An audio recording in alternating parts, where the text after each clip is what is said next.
이 하나님이 좋아하시는 게 있고요, 안 좋아하시는 게 있다는 거 아실 겁니다. 하나님이 좋아하시는 거는 하나님 말씀에 순종하는 거예요. 순종한다는 말이 좀 불편하긴 한데 순종하면 좋은 일이 생깁니다. 그래서 이 말씀을 복음이라 하잖아요.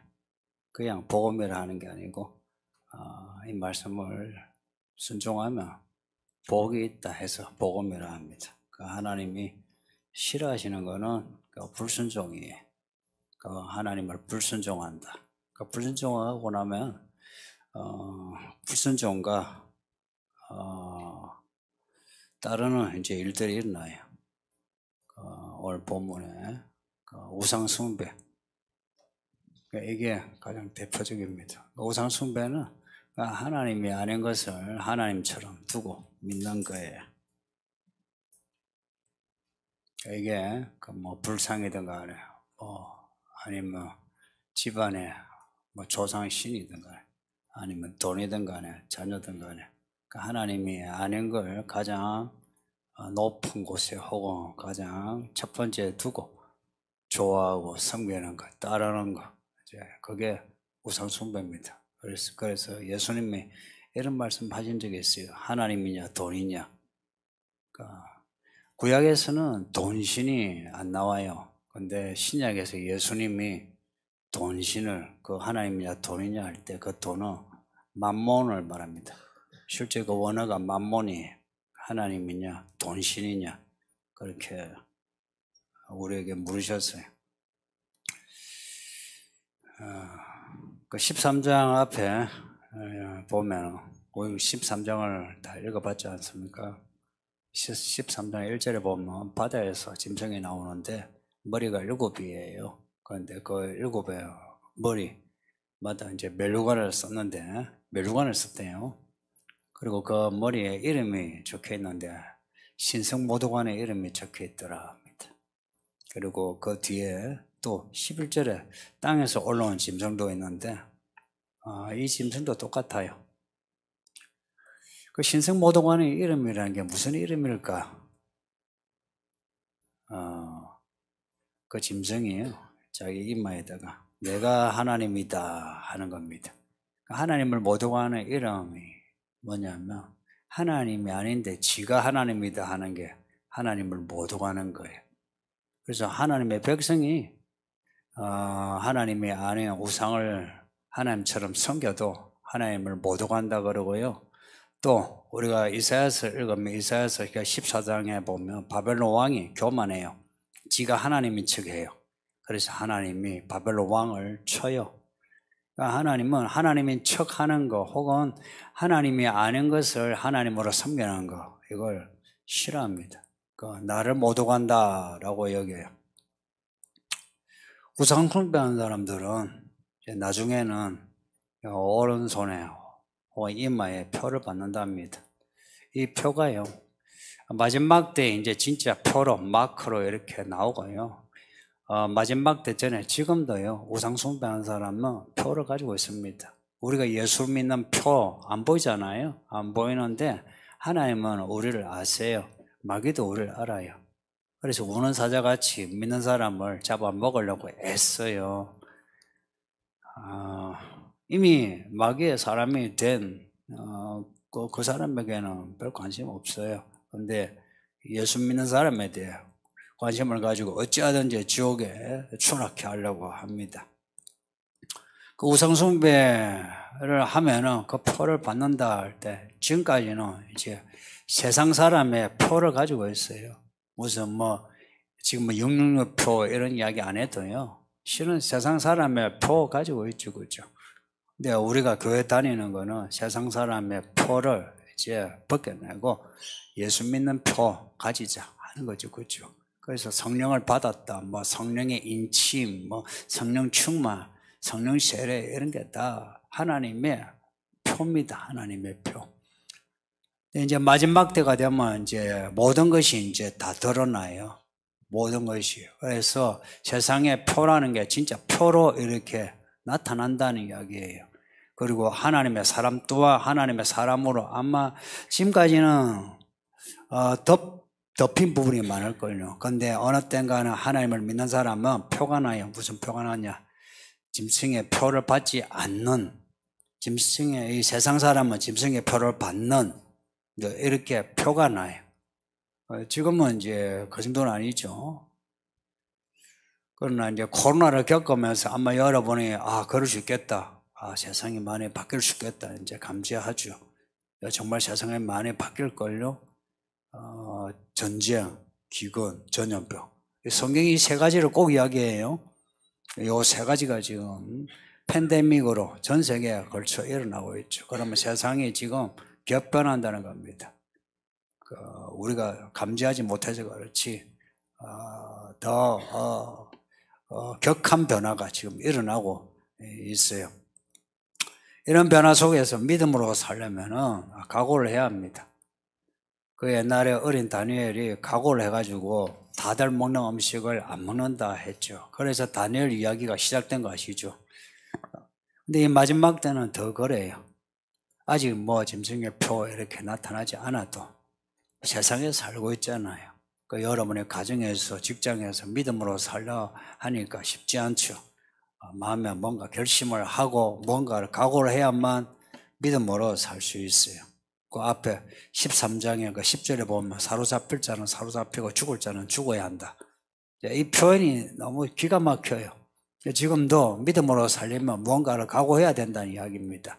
그냥 교회 왔다 갔다 하고 세례받고 뭐 교회 집사 장로 되고 해서 구원받는 게 아니고, 정말 이 구원을 받는다는 거는 구원을 받고 구원을 이루기까지 이 스토리가 있어야 돼요. 스토리예요. 하나님이 기뻐하시는 거는 스토리이지 어느 한 액션이 아니에요. 스토리예요. 예를 들어서 내가 뭐 집을 바쳐서 교회를 섬겼다. 근데 그 다음에 내가 교만했다. 아무 스토리가 없어요. 스토리란 것은 진행되는 이야기가 있는 거예요. 이 짐승의 때에 짐승의 표를 받지 않는다. 혹은 이 세상을 살면서 세상 사람처럼 살지 않는다 하려면 뭔가 각오를 해야 돼. 내가 잡혀면 잡혀있지. 내가 억울하면 억울하지. 손해보면 손해보지. 가난하면 가난하지. 이렇게 각오를 해야 하는 거예요. 그래서 성도들의 인내와 믿음이 여기 있다. 이렇게 말씀합니다. 10절, 13장 10절. 뒤에 보면은 성도들의 인내와 믿음이 여기 있다. 그러니까 이 세상 가운데에 어떻게 행동하느냐, 여기에 인내와 믿음이 나온다 하는 겁니다. 무슨 변명을 해도 우리끼리 변명이 통할지 몰라도 하나님께는 통하지 않아요. 분명히 나중에는 짐승의 표라고, 너 하나님을 믿지 말고 이 짐승을 하나님처럼 믿어 할 때가 와요. 그걸 짐승이라 하지는 않겠죠. 그죠? 그리고 666표, 짐승의 표라고는 하지 않겠죠. 이름이 여러 가지 이름이 나오겠죠. 지금의 백신이라 하기도 하고, 가장 유력한 이름이 코드가 아닐까. QR 코드처럼 코드라 이름을, 약간 그런 유사의 이름을 가지고 나타나면서, 이 코드를 받으라고. 이거 받으면은, 매매할 수 있고 직장생활을 할 수 있고 또 공공 혜택도 받을 수 있는데, 그 코드를 받지 못하면은 병원도 못 가고 돈도 못 벌고 집도 사지도 팔지도 못하고 시장도 가지 못하고, 이번에 백신 맞지 않으니까 마켓도 가지 못하는 그런 일이 있죠. 나중에 체제가 바뀌면서 또 전염병이나 전쟁이 심화된다 생각해 보세요. 더 심해질걸요. 그런 표를 받지 못하면 아무것도 못하는 거예요. 그러면 이제 우리가 지금까지 먹고 살아왔잖아요. 그리고 돈 벌어서 집도 사고 팔고 자녀 교육식을 일상을 살아왔는데, 그런 코드를 받지 않으면 일상을 살 수 없는 거라. 그러면 전부 다 겁을 내는 거라. 코로나 사실 별거 아닌데도 교회가 겁을 먹어서 먼저 선제적으로 예배를 닫아버렸잖아. 예배를 하지 않은 거예요. 집에서 예배한다고 해서 예배입니까? 그런 거 있잖아요. 하나님은 모이라고 할 때 모이지 않고 집에서 예배하니까 예배입니까? 그러니까 하나님이 그래, 이건 어쩔 수 없어. 그래, 전쟁터야. 그래, 이거는 이 전염병은 모이면 죽어. 그래서 집에서라도 한번 신령하게 예배를 드려봐 하는 하나님의 뜻이 있다면 몰라도 그게 아닌데, 우리가 선제적으로 우리가 그 겁을 먹고서 집에서 예배를 드리니까 그 예배입니까? 나는 예배라고 하지만 하나님이 그것을 예배라고 하느냐 이야기예요. 결국은 나중에 심판이 있다는 건 뭡니까? 내가 믿음으로 살았어요 라고 하지만 하나님이 그건 믿음이 아니야 라고 한다면 무슨 소용이 있느냐 이야기입니다. 우리가 믿음이라 할 때는 하나님이 인정하시는 믿음을 이야기하는 겁니다. 근데 이 세계가 갈수록 반 교회적인, 반 성경적인, 반 예수적인 그 분위기로 나아가는 거 아시죠? 뭐 종교 통합 뭐 이런 분위기가 있지만 그 종교 통합에 이런 성경적인 교회는 적겨놓고 비성경적인 교회와 반성경적인 종교들이 통합을 하는 거예요. 그리고 저들끼리 모아놓고는 뭐 저들이 하나님을 믿는다 그래요. 그러면 우리는 이 소수가 돼가지고 반골 혹은 골통이 되겠죠. 저 사람들 말이야 반사회적이라면서. 야, 이번에 코로나 때도 이 교회에 대해서 대통령부터 국무총리까지 말하는 거 보세요. 민주주의 시대에 못 됐어요. 이거는 있잖아요. 불교에 대해서 그렇게 해도 우리가 욕을 해야 돼요. 비판해야 된다고. 교회에 대해서만 그렇게 해서 그렇다. 그게 아니고요. 이단에 대해서라도 그렇게 했을 때는요. 우리는 비판해야 돼요. 시민의 자유와 관련돼요. 이 시민의 자유가 훼손될 때는 우리의 믿음의 자유도 훼손될 가능성이 있기 때문에 우리는 이런 점에서 조금 객관성을 가져야 돼요. 언젠가 이 사회가 요구하는 어떤 코드를 받지 않으면 사람들 욕을 먹습니다. 그 이번에 백신을 맞지 않은 분들 직장에서 얼마나 그 욕을 먹었습니까? 지금이야 조금 있죠. 그래 정권도 바뀌고 해서 약간 풀어져서 그렇지. 뭐 이 정권도 비슷한 정권이고요. 해서 앞으로 이 사회가 더 혼란스러워지고 전쟁이 심화되면은 뭐 예전에 코로나 그 정책보다 더 할 수도 있습니다. 그러면 교회가 더 큰 욕을 먹어요. 만일에 이제 그런 표를 받으면 어찌 되느냐? 10절에 보면 하나님의 진노의 포도주를 마시게 된답니다. 진노의 포도주래요. 하나님이 진노하실 때는 꼭 진노의 포도주를 이야기해요. 왜 포도주를 이야기하겠어요? 포도주 아시죠? 이거는 흰 포도주를 이야기하는 거 아니에요. 붉은 포도주를 이야기해요. 그 포도주 붉잖아요. 피 흘리는 거라. 그러니까 하나님이 진노하시면 사람들이 피 흘린다는 겁니다.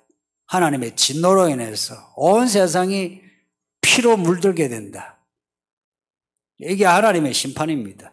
요한계시록에 나오는 7인의 재앙이 그러하고 특히나 16장 뒤에 나오는 7대접의 재앙이 그렇습니다. 이 16장 뒤에 나오는 7대접의 이 재앙은 견딜 수가 없어요. 아무도 견딜 수가 없어요. 그래서 예수님이 하신 말씀이 있어요. 그 환난을 아무도 견딜 수가 없어서 그 날들을 감해 주신다고. 누구에게? 구원받는 자에게. 어린 양을 따르는 자에게. 이게 14장 1절 보시면 또 내가 보라 어린 양이 시온산에 섰고 그와 함께 14만 4천이 서 있는데 이 14만 4천은 14만 4천 명이 아닙니다. 14만 4천은 상징이에요. 온 교회에서 나오는 구원받은 사람입니다. 이 사람들만이 시온산에 서서 이 대환란을 면합니다. 그 날들을 감하여 면하여 올라가는 거예요. 그러면 남은 사람들은 어찌 되느냐? 진노의 포도주가 되는 겁니다. 그래서 진노의 포도주 털에 밟혀서 14장 20절을 보면 그 성 밖에서 그 털이 밟히니 털에서 피가 나서 말굴레까지 닿았고 1600 스타디온에 퍼졌더라. 하나님이 심판하시어 온 세상이 피바다가 된다는 겁니다. 성전에 그 성전 마당에 희생제물을 죽이면 피비린내 나요. 그 피비린내가 십자가 골고다 언덕에서 있을 거예요. 그리고 마지막 때에는 예수를 받아들이지 아니한 이 세상에 온 세상이 피비린내가 납니다. 바다에도 피비린내, 산에도 피비린내, 도시에도 피비린내. 이 성경이 예언하는 말씀입니다. 그 1절에 어린 양이 시온산에 서 있고 그 옆에 14만 4천이 서 있다. 그러니까 이 사람들이 다 예수 믿는 사람이에요. 잘 믿는 사람이에요. 예수를 잘 믿는다 한다면 어떤 사람이 예수를 잘 믿느냐? 이마에 예수의 이름이 있는 사람입니다. 이마에 666 표 받은 사람이 세상 사람이라 하고 이마에 예수의 이름을 가진 사람이 14만 4천입니다. 어떤 사람이 14만 4천에 이 들어가느냐? 예수 이름으로 살면 돼요. 예수 이름으로 살면 돼요. 내가 가정에서 직장에서 예수 이름으로 내가 예수 믿는 사람이라는 그러한 좌표를 내가 스스로 밝히고 사람들에게 예수의 이름을 걸고 사는 겁니다. 그렇다고 해서 기업에서 일을 하면서 내가 예수 이름으로 이걸 일을 해요. 이거는 내가 직장인으로서 하는 거 아니에요. 내가 예수 이름으로 일해요. 이렇게 하라는 게 아니고요. 내가 직장인으로서 가정의 일원으로서 내가 생활하지만 사람들이 나를 볼 때에 다르다. 뭐가 다르나? 세상 사람이 아니라 예수 믿는 사람이다. 이런 것을 알게 하고 내가 그들과 함께 있을 때조차도 내가 색깔이 달라야 되고 말과 언행이 달라야 된다는 겁니다. 다를 수밖에. 예수가 세상과 다른 분인데 예수는 독특한 분이에요. 특별한 분이고 특이한 분이고 그래서 사람들 보기에 특별할 수도 있고 독특할 수 있고 특이할 수도 있어요. 특별해가지고 사람들에게 존경을 받을 수도 있지만 특이해가지고 소외당할 수도 있어요. 어떻게든지 예수를 따라가는 그런 모습을 가질 때에 우리 이마에 예수 이름이 있다. 그리고 하늘에 시온산에 계신 예수님이 우리를 알아주시고 예수 이름으로 살아간 사람을 예수께서 덮개처럼 덮어주시고 오른손으로 우리를 붙잡아서 인도하십니다. 예수의 낙인을 받으세요. 그 낙인을 뭐라고 하냐? 성령의 인침이라 합니다. 성령을 받으라 하는 겁니다. 어떻게 하면 성령을 받는지 생각해 보세요. 말씀입니다. 말씀을 읽고 듣고 말씀을 생각하고 말씀으로 기도해야 합니다. 그리고 말씀으로 살아보세요. 그러면 성령의 인침과 성령의 충만함이 있습니다. 실감할 수 있어야 돼요. 많은 사람이 교회 다녀도 성령의 인침이 먼저, 성령 충만함이 먼저에 대해서 모호하게 있거든요. 절대 모호하지 않습니다. 하나님이 모호하시면 어떻게 천지를 창조하셨겠어요? 하나님이 모호하시면 어떻게 심판을 하시겠어요? 그 하나님이 처음과 끝인데 이 과정의 프로세스에 있는 하나님이 우리에게 모호하시겠습니까? 예수 믿는 사람이 가정에서 직장에서 모호할 수 있습니까? 그 캐릭터가 모호할 수 있습니까? 어떻게 모호할 수 있겠어요? 독특하지, 특별하지, 특이하지. 알곡과 가라지는 완전히 차이가 납니다. 농부는 알아요. 우리 같은 사람은 잘 몰라도 농사하는 사람은 봄에는 알곡과 가라지를 알아요. 그래서 매일매일 논에 가서 밭에 가서 솎아내잖아요. 예수님은 아시는 거예요. 알곡이 됩시다. 익어가는 알곡이 됩시다. 가라지 같은 우리 아닙니까? 염소 같은 우리인데 양으로 만드시고 가라지 우리를 이렇게 알곡으로 만들어 가시는데 그래서 이 자리에 앉아 있는 거 아닙니까? 이 일요일에. 그전에 일요일에 했잖아요. 이제는 주의 날 주일이 되었잖아요. 아직도 일요일이란 분이 있어요. 주일이에요. 주의 날이 된 거라. 주의 날. 이 주의 날에 이곳에 앉아있는 게 보통 일입니까? 우리가 어떻게 해서 앉아있든 간에 억지로 앉아있든 간에 여기에 앉아있는 게 보통 일입니까? 제가 교회를 처음에 억지로 다녔죠. 어머니 따라 억지로 다녔죠. 목사가 설교하는데 소리나 존나 똑같은 설교를 내내 365일 52주 동안 하는데 듣기 싫어가지고 졸았어요. 그 졸다가 목사가 되었습니다. 얘가 다녔다는 게 이게 특별한 사건 맞아요. 우리가 이렇게 이 교회 오기까지 그 스토리를 생각해 보세요. 스토리가 있지 않습니까? 하나님 그 스토리를 만드셨고 앞으로도 준비하셨습니다. 그런데 우리가 이 말씀을 들으면서 이제는 하나님이 준비하신 스토리를 우리가 받아들여야 합니다. 그전에는 우리가 받아들었어가 아니고 덮개처럼 이른비 늦은비로 우리에게 부어주신 하나님의 강권하심으로 여기까지 왔지만 이제 이 말씀을 듣는 이때부터는 주의 말씀을 우리가 적극적으로 받아들여서 예수님 내가 말씀대로 살겠습니다 해야 하는 겁니다. 그래서 하나님을 만날 만한 기회를 만들어서라도 하나님을 만나야 합니다. 만날 때에 구름 타고 오시는 예수님을 맞이할 수 있습니다. 정말 예수님이 구름 위에 계십니다. 구름 위에 계셔서 우리를 올리시고 구름 타고 내려오셔서 세상을, 그게 이제 진짜 재림이에요. 세상을 심판하시는 겁니다. 예수님이 구름 타고 오시는 거 잊지 마세요. 마귀도 뭔가를 타고 옵니다. 틈을 타고 옵니다. 우리가 하나님을 믿는 데 있어서 믿음의 마음이 긴장이 풀리죠. 긴장이 자주 풀리잖아요. 결심을 해놓고도 하지 않잖아요. 고백을 해놓고도 하지 않잖아요. 적어도요, 믿는 사람은 내가 하나님 앞에서, 사람 앞에서 고백을 했으면 고백을 지키도록 합시다. 이게 하나님에 대한 믿음이요, 사람에 대한 의리입니다. 의리 없는 사람이 뭘 할 수 있겠습니까? 제가 사람을 판단할 때도요, 이 사람이 믿음이 있는지 없는지는 그 사람이 사람에 대한 의리가 있느냐 없느냐 아주 중시해요. 특히 남자들. 내가 사람에 대해서 고백을 했으면 적어도 내 여자에 대해서 고백을 하고, 내 새끼에 대해서 고백을 하고, 내 친구에 대해서 고백을 하고, 내가 교회 성도에 대해서 고백을 했다면, 그것도 목사 앞에서 고백을 했다면 그 고백에 대한 신실함을 지켜야 되는 거예요. 안 되더라도 또다시 하고 또다시 하고 하는 겁니다. 근데 그 신실함을 놓아버릴 때 마귀가 틈을 타고 들어오게 돼요. 가만히 들어오게 돼요. 불순종하게 해요.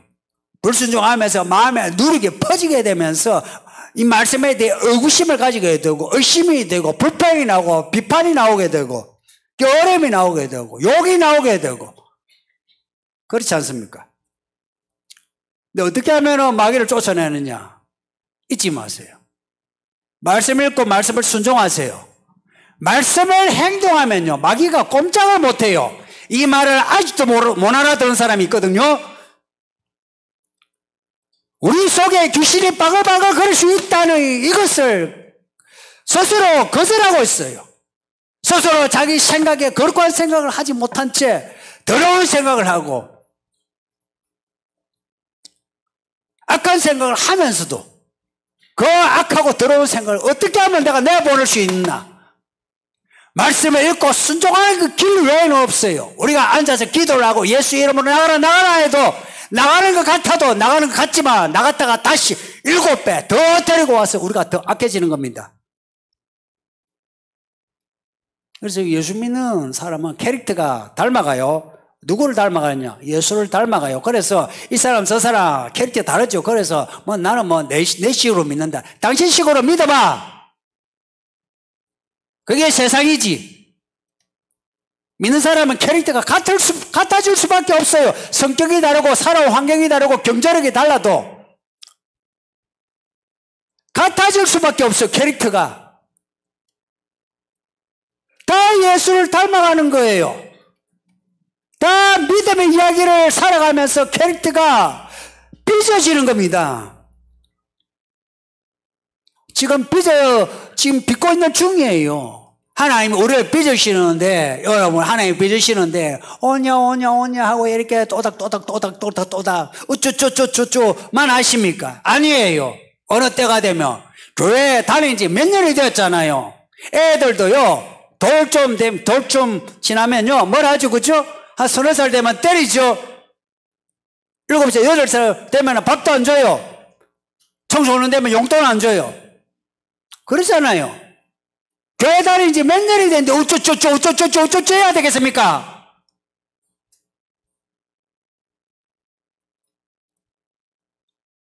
하나님 우리를 다루실 때에 아플 수 있다는 거, 억울할 수 있다는 거, 손해볼 수 있다는 거, 내가 감수해야 될 게 있다는 거, 이걸 받아들이셔야 합니다. 그래서 성도들의 인내가 여기에 있다 그럽니다. 마지막 때와 모든 악이 집결되어 교회를, 성경을, 우리의 믿음을 공격할 때에 어떻게 견디겠습니까? 지금은 그래도 이 세상이 산만하게 공격하잖아요. 산만하게 공격하잖아요. 집중적으로 공격하지 않습니다. 아직 교회를 공격하는 거 아니에요. 불교를 대하듯이 기독교 대하는 거죠. 그러면서 교회 다니는 사람은 독특하다.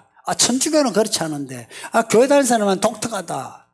이런 산발적인 공격이 있지, 집중적인 공격이 없어요. 그런데 어느 때인가 온 세상이 하나가 되어서 교회에 대해서 반교의 입장을 취하게 돼요. 이거요, 사회학적으로 가능성이 충분히 큰 거예요. 사회학적으로. 세계 지금의 어떤 경제, 정치, 문화적인 흐름에서 교회는 한켠에 있어요. 이 흐름에서 항상 소외되어 있어요. 그래서 르네 지라르라는 사람이 그것도 60년대에 희생양 이야기를 했어요. 온 사회가 하나를 쳐서 그 사회 안정을 추구한다. 이게 역사라, 이거. 지나간 역사에서. 이거는 성경의 역사만이 아니라 고대 역사에서부터 현대에 이르기까지 이렇게 역사가 이루어져 왔는데 마지막 이제 때에 대해서는 성경을 근거로 해서 우리가 추측을 하면 온 세계가 교회를 희생양으로 삼아서 죽이려고 하는 때가 온다 이야기입니다. 이거는 사회학적으로도 충분히 근거 있는 이야기예요.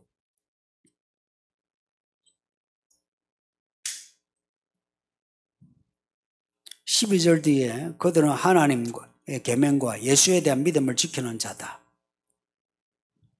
이 표를 받지 않은 사람은 하나님의 말씀과 예수에 대한 믿음을 가진 사람이란 겁니다. 모든 사람이 표를 받아가지고 경제적으로 별로 데미지가 없을 때에 우리가 그런 마크 혹은 코드를 받지 않으므로 식당도 못 가고 마켓도 못 가고 병원도 못 갈 때에 우리 일상에 큰 데미지가 있죠, 그죠? 뭔가 불편하잖아요. 그럴 때에 그걸 감수할 수 있으려면 이 말씀에 대한 그리고 예수에 대한 믿음 이걸 지켜내야 된다 이야기입니다. 이게 말이 쉽지 실제로는 쉽지 않다는 이야기입니다. 여러분이 주기철 목사님을 아실 거예요. 주기철 목사님을 일제 때 신자 참배한다가 순교한 분입니다. 1944년인가 그때 순교하셨어요. 그리고 1년 뒤에 해방이 되었어요. 이분이 평양에 있는 분입니다. 평양이니까 북한 정권이 이제 세워지기 전인데 김일성 장군이 이제 내려와가지고 김일성 장군이 이제 전체 북한을 이제 지금 장악하는 중이에요. 기독교도 장악해야 되고 불교도 장악해야 되고 또 김일성이 목사 장로 집안인 거 아시죠? 기독교 집안이에요. 그래서 그 주기철 목사에 대해서 이제 알고 있고 해서 두 사람을 보내가지고 주기철 목사의 사모 오정모 사모님이라고 그분에게 이제 이 상자를 이렇게 뭔가 들어있는 상자를 이제 보내줬어요. 두 상자를 보냈는데 하나는 지폐를 돈을 넣어서 가득 담아서 주고 하나에는 문서를 땅 문서, 밥 문서 그 문서를 주면서 수고 많았다고 이걸로 남은 생에 편안하게 지내라고 그 김일성 장군의 배려라고 그렇게 했어요. 근데 그 오정모 사모가 어찌했는지 아시겠죠? 그것을 거절했다 이야기입니다. 그것만 있으면 그 아이들 공부를 시킬 수 있는데 아시다시피요 일제 때 애국자들 집안 다 못 살아요. 순교자 집안 고생 많이 했어요. 그래서 그 아들이 주광조 장로인데 철들어가지고 주광조 장로대가 간증을 했지 오랫동안 그 부모의 순교, 부모의 이 강직함 때문에 고생을 한 거라. 그 이제 철들어가지고 이제 간증을 하는 말이 그때 어머니가 그걸 거절한 것을 보고서 그렇게 미웠대요. 돈이 있는데 자기는 돈이 없어서 지금 공부도 못하고 힘들어하는데 친구들하고 노는 것도 돈 있어야 놀죠. 그런데 엄마가 거절하더라 이야기입니다. 그때 그 사모가 시편 말씀을 인용하면서 그 성경을 찾아가지고 보여주면서 하나님의 의인은 하나님이 지켜주셔서 바꾸는 일이 없다. 하나님이 인정하신 의인은 하나님이 지켜주신다. 이 시편의 말씀을 이제 보여준 거예요. 근데 그 어린 나이에 그 말씀이 눈에 들어오겠습니까? 어른이 되어서 간증을 하니까 그게 감동이 있는 거지. 그때는 이 뭐야? 엄마가 왜 이래? 성도님들, 지금 자본주의 시대예요. 자본이 뭔지 아시죠? 돈입니다, 돈. 돈의 시대에 돈보다 하나님을 섬긴다는 거 이거요 보통 결기가 아니면 안 돼요. 말이 쉽지 보통 결기가 아니면 하나님을 내가 더 우선한다, 하나님을 더 강한 신으로 믿는다, 이게 안 돼요. 왜냐? 돈신이 돈 계산을 하게 하잖아요.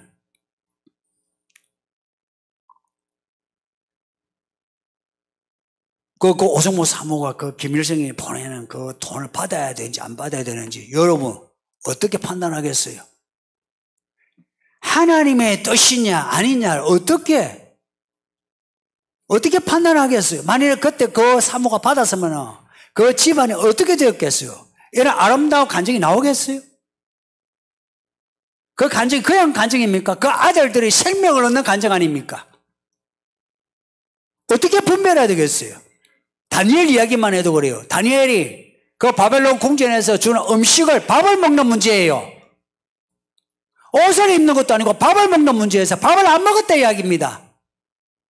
왕이 주는 음식을 안 먹었다 이야기입니다. 목숨을 걸어야 돼요. 어떻게 분별할 수 있었어요? 여러분은 분별할 수 있겠어요? 성도들이 늘 하는 말이 있어요. 하나님의 뜻이니까 내게 온 거지. 하나님의 뜻이니까 지금 되고 있는 거지. 하나님의 뜻이니까. 그래, 하나님의 뜻이니까 신사 참배하라고. 하나님의 뜻이니까 예배당 문을 닫아야 되고. 하나님의 뜻이니까 백신을 맞을 만큼 다 맞아야 되고. 그래야 됩니까? 그게 하나님의 뜻입니까? 사람들이 하는 말이 그냥 흘러가는 대로 가면서 하나님의 뜻이라 이야기합니다. 하나님이 그냥 흘러가는 하나님이십니까? 하나님은 올라가시는 하나님이시지. 믿음은 올라가는 이야기지 흘러가는 이야기가 아닙니다. 흘러가면서 하나님이 하시니까 그래요. 모든 성도들이 변명하는 게 하나님의 뜻이니까 뭐 이렇게 하는 거지. 하나님의 뜻이니까 뭐 방금 뭐 이런 일이 난 거지. 하나님의 뜻이니까 돈이 생긴 거지. 하나님의 뜻이니까. 그러니까 지금의 성도들은요, 교회는 다니지만 분별력을 배운 적이 없어요. 분별력. 돈을 훔쳐야 되느냐, 훔치지 않아야 되느냐, 거짓말 해야 되느냐, 하지 않아야 되느냐, 이런 분별력을 말하는 게 아니에요. 짐승의 표를 받느냐 안 받느냐 이 문제는 그런 윤리적인 종교적인 그런 기준이 안 서는 문제예요. 아니, 내가 그거 받아가지고 물건을 사는데 이게 무슨 믿음의 문제가 돼요? 예? 내가 벌어가지고 내가 물건을 사고 파는데 그 코드를 받는 게 무슨 종교적인 문제가 돼요? 윤리적인 문제가 돼요? 안 된다 이야기라. 그래서 지금은 이 세상이요, 반가치적인 세상이 되고 있어요. 말하자면 법적으로 말해도요, 비법외라고요, 비문화 혹은 옛날에는 범죄였는데 지금은 범죄가 아닌 비범죄화 혹은 비법화 이런 세상이 되어가고 있어요. 해서 우리의 어떤 있잖아요, 긴장을 풀어놓아요. 풀어놓고는 이건 괜찮은 거야. 야, 이거 선악과 먹어도 괜찮아. 야, 봐, 이거 야 먹는다고 야 죽을 것 같나? 이거 죽을 것 같나? 저 과일은 저거 먹으면 죽더나? 안 죽었어. 이 선악과는 안 죽어. 그냥 먹으면 그냥 똑똑해져 이 말 아닙니까? 하나님처럼 돼. 그렇게 했어요. 이 선악과를 먹으면 하나님처럼 돼. 얼마나 멋진 말입니까? 이 선악과를 먹으면 이것을 받으면 내 인생이 행복해져 이거 아닙니까?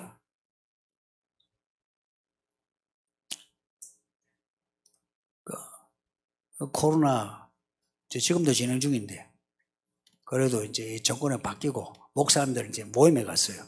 그 모임에 가면 이제 회의 정식 회의 마치고 이제 모여가지고 티타임을 해요. 하면서 코로나 이야기 때 뭐 잘 지냈나, 뭐 그 교회는 뭐 코로나 때문에 성도들이 줄었나, 뭐 재정은 어떤가 이런 이야기를 해요.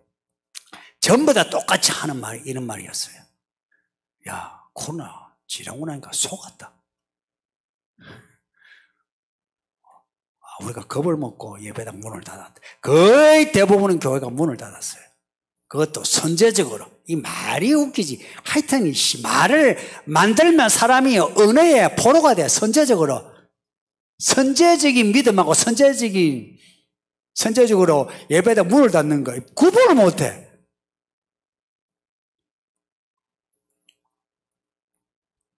앞으로 세상에 더 격변하면 어떻게 될 것 같습니까? 이미 겁을 먹었잖아요. 겁을 먹었기 때문에 또 생기면요, 거기에 예전보다 더 발빠르게 이제 선제적으로 행동하게 돼요. 그래서 세상이 지금 리셋되고 있습니다.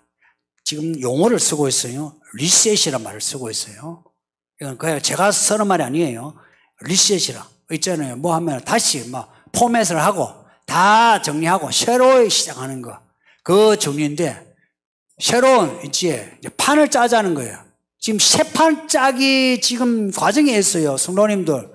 우리는 밑에 있으니까 잘 몰라도 위에 윗대가리들이 이 세상의 판을, 새 판을 짜려고 하고 있어요. 그래서 이후로는 이전과 다른 세상입니다. 그래서 돈도 달라지고 돈의 시스템도 달라지고 그리고 정치, 경제, 사회, 문화, 판도 달라져요. 많이 달라졌어요. 이미 짧은 시간에 많이 달라졌어요. 예전에도 자본주의인데 이제 새로운 자본주의. 새로운 자본주의. 그래서 예전에 막스 베버가 자본주의에서의 기독교의 역할 이런 거 연구했지만 이제 자본주의에서는 새로운 새판의 자본주의에서는 교회가 할 일이 없어요. 교회가 여기에 이바지 할 수도 없고 해수도 안 되고 그렇게 되었어요. 돈 외에는 이제 사람이 계산하지 않는 시대가 되었어요. 지금 세상에 그렇게 된 것 같지 않습니까? 짜장면 한 그릇 배달시켜 본 적 있어요? 요 최근에. 예? 한 그릇. 한 그릇 시키니까 어떻게 해요? 배달비 3,000원. 이제 전화로 직접 안 받더라고요. 여기에 봉사부. 전화를 했는데, 이제 전화를 안 받는데요. 어떻게 받냐? 뭐 배달의 민족 통해서. 그래서 통해서 하면은 3,000원. 그리고 1,000원 더 받아요. 예전에는요, 그런 게 있잖아요. 뭐 반찬, 지금은 반찬 같은 거 많이 주지만, 공짜가 있었잖아요. 약간 텀이 있었잖아요. 그렇죠? 그 텀이라는 거 우리로 하여금 뭔가 조금 이제 인정도 느끼게 하고, 그리고 쉼도 느끼게 하고, 어떤 관계도 약간 이렇게 뭔가 따뜻함을 느끼게 하죠. 이제는 그게 없어요. 모든 게 동계산이라. 그래서 그 배달하는데도 그 돈을 줘야 되니까. 이제 우리의 모든 이제 액션이 돈이 된 거라. 그러니 빌 게이츠라는 사람이 몸으로 돈을 만드는 몸 채굴기를 만든 거죠. 이런 시대가 된 거예요. 이런 시대에 우리가 이 시간에 이 몇 시간 동안 예배를 드린다는 거, 우리가 이 시간에 있어가지고 돈을 채굴라 하면 몰라. 돈을 채굴라는 헌금을 내면서 이 자리에 앉아 있는다. 이제 웬만한 사람은 교회 올 수가 없어요. 어떻게 하느냐? 집에서 스킵 하면서 예배를 하는 거라. 설교. 제가 왜 설교를 요즘 조금 빨리 하려고 하는지 압니까? 스킵하면 못 알아듣게 하려고. 스킵하면 못 알아듣게 하려고 지금 빨리 하고 있어요. 여러분이 알아들으면 안 되는 거라. 빨리 해서 여러분이 스킵해가지고 10분 설교를 10분에 들어야 돼요. 10분 설교 5분에 들으면 여러분의 영감이 떨어져요. 10분 설교는 10분. 1시간에 설교는 1시간에 들어야 돼요. 그래서 제가 설교를 있잖아요. 앞에 말 뒤에 끊고 뒤에 말 할 때 약간 예전에는 그래도 한숨 쉬고 했다가 요즘은 한숨 안 쉬어요. 다 생각이 있어요. 무슨 계산하고 오십니까? 근데 지금은 그냥 오시는 분. 언젠가 교회 오는 것도 생각하게 돼요. 그리고 교회 헌금하는 것도요. 돈 계산하게 돼요.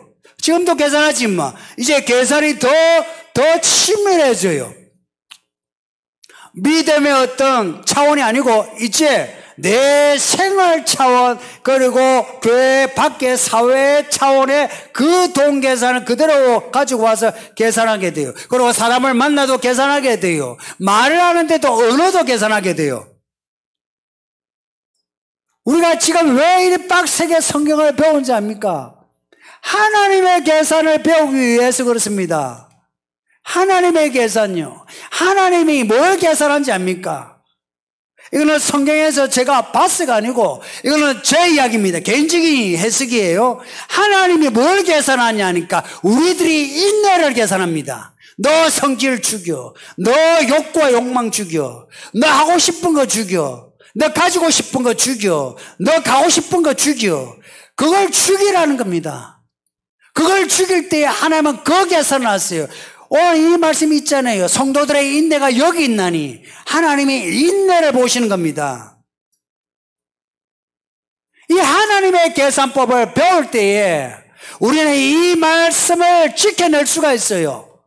만일에 하나님의 계산법을 배우지 않으면 우리는 이 말씀을 못 지키려고 하다가 어느 한계선에서는 한계 상황에 부딪혀요. 한계 상황이란 말 아시죠? 항상 사람은 한계 상황으로 가고 있어요. 그래서 믿음으로 못 사는 거라. 그런데 십자가는 뭐냐? 그 한계 상황을 다시 리셋, 새로운 시작으로 임계점, 변곡점으로 만들어요. 말하자면 새로운 시작으로 만드는 게 믿음이에요. 그 한계 상황을 견뎌내야 하는데, 인내해야 되는데, 하나님의 계산을 배우셔야 돼요. 하나님이 우리에게 주시는 복이 뭐냐? 13절에 보세요. 본문 바로 뒤에. 주 안에서 죽은 자들은 복이 도다하시며 성령이 이르시되 거라하다. 그들이 수고를 거치고 쉬리니 이는 그들의 행한 일이 따름이라. 그 인내가 복이 되는 겁니다. 성도님들, 지금 믿음으로 사는 거 절대 손해보지 않습니다. 이 이상호 손해보는 인생 안 삽니다. 하나도 못 먹고 못 살아가지고 어찌하면 돈을 더 벌 수 있을까? 부자 되고 싶었어요. 그래서 청년 때 집사람을 만나도 그때 돈이 없었지만 걱정하지 마라. 돈 걱정하지 마라 그랬어요. 근데 하나님의 돈이 있습니다.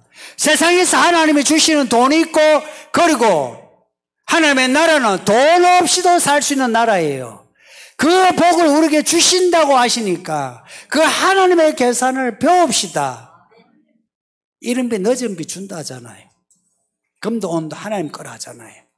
그러니까 이 자본주의 세상, 세판이 짜여지는 이 자본주의 세상에서 성도님들 너무 돈 때문에 겁내지 마세요. 돈 때문에 겁내지 마세요. 하나님이 돈 때문에 돈에 어떤 짐을 지어주면 이런 거예요. 내가 감당해주마. 약속이나 똑같습니다. 아세요? 그러니 그걸 짊어지고자 딱 하면 하나님이 어떻게 해서든지 그 돈을 감당케 하시는 하나님이신 겁니다. 그러니 걱정하지 마시고 어찌하든지 말씀으로 살려고